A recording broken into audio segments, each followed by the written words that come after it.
बच्चों, आज मैं आपको अकबर बीरबल की एक बहुत प्रसिद्ध कहानी बताने जा रहा हूँ। तो आइए बिना समय बर्बाद किए कहानी को सुनते हैं। कहानी का नाम है पैर और चप्पल। बीरबल बहुत नेक दिल इंसान थे। वह सदैव दान करते रहते थे और इतना ही नहीं, बादशाह से मिलने वाले इनाम को भी ज्यादातर गरीबों और दीन दुखियों में बांट देते थे। परंतु इसके बावजूद भी उनके पास धन की कोई कमी न थी।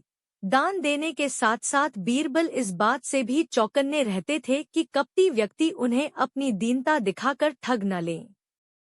ऐसे ही अकबर बादशाह ने दरबारियों के साथ मिलकर एक योजना बनाई कि देखें कि सच्चे दीन दुखियों की पहचान बीरबल को हो पाती है या नहीं।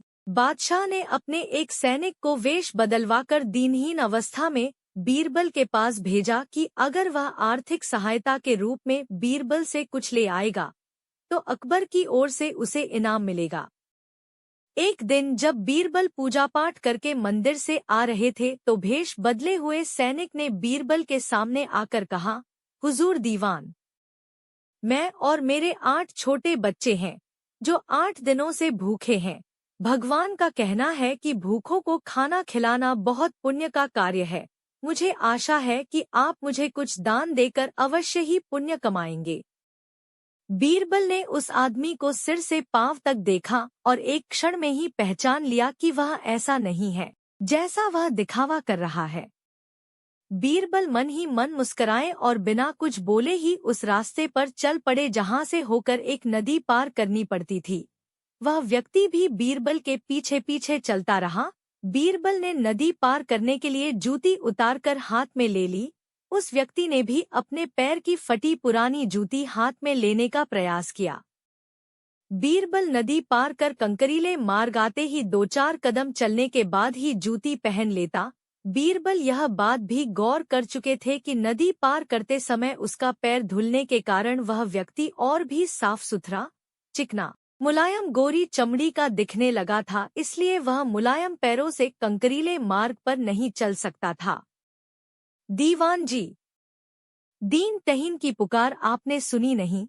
पीछे आ रहे व्यक्ति ने कहा। बीरबल बोले, जो मुझे पापी बनाए मैं उसकी पुकार कैसे सुन सकता हूँ? क्या कहा? क्या आप मेरी सहायता करके पापी बन जानेंगे?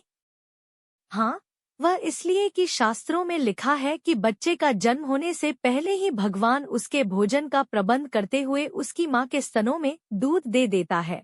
उसके लिए भोजन की व्यवस्था भी कर देता है।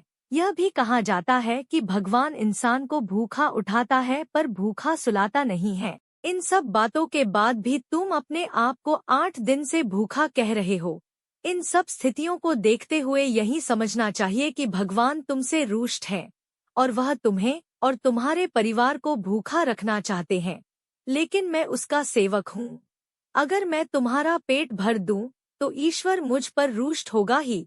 मैं ईश्वर के विरुद्ध नहीं जा सकता, न बाबा ना। मैं तुम्हें भोजन नहीं करा सकता क्योंकि यह सब कोई पापी ही कर सकता है। बीरबल का यह जवाब सुनकर वह चला गया। उसने इस बात की बादशाह और दरबारियों को सूचना दी। बादशाह अब यह समझ गए कि बीरबल ने उसकी चालाकी पकड़ ली है। अगले दिन बादशाह ने बीरबल से पूछा, बीरबल, तुम्हारे धर्म कर्म की बड़ी चर्चा है पर तुमने कल एक भूखे को निराश ही लौटा दिया, क्यों? आलमपना, मैंने किसी भूखे को नहीं बल्कि एक ढोंगी को लौटा दिया था और मैं यह बात भी जान गया हूँ कि वह ढोंगी आपके कहने पर मुझे बेवकूफ बनाने आया था। अकबर ने कहा, बीरबल, तुमने कैसे जाना कि यह वाकई भूखा न होकर ढोंगी है?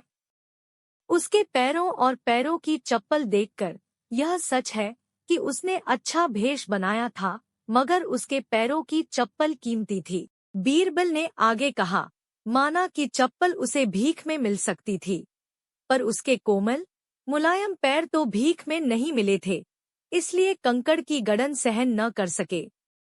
इतना कहकर बीरबल ने बताया कि किस प्रकार उसने उस मनुष्य की परीक्षा लेकर जान लिया कि उसे नंगे पैर चलने की भी आदत नहीं। वह दरिद्र नहीं बल्कि किसी अच्छे कुल का खाता कमाता पुरुष है। बादशाह बोले, क्यों न हो, वह मेरा खास सैनिक है। फिर बहुत प्रसन्न होकर बोले, सचमुच बीरबल, माबदौलत तुमसे बहुत खुश हुए। तुम्हें धोखा देना आसान काम नहीं है। बादशाह के साथ साजिश में शामिल हुए सभी दरबारियों के चेहरे बुझ गए।